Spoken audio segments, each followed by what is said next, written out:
এখানে যদি যখন ঈদ লিখবো তোমরা লক্ষ্য করবে এইভাবে এইভাবে কিন্তু আমি মনে হচ্ছে যে ছয়ের মতো অনেকটা, কিন্তু হ্যাঁ কিন্তু না, ছয়ের মতো কিন্তু নয়। এইভাবে কিন্তু এখন কিন্তু ডাবল রেখা দিয়ে করলাম।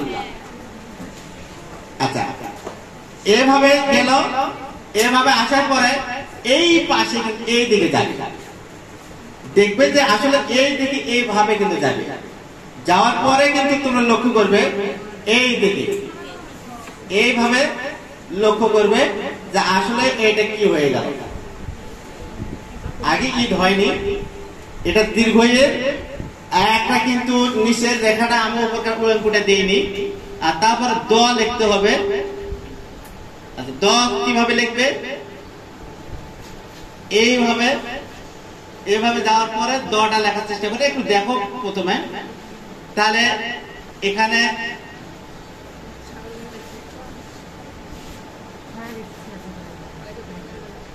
তাহলে উলঙ্গুটা আমরা কিভাবে দেব?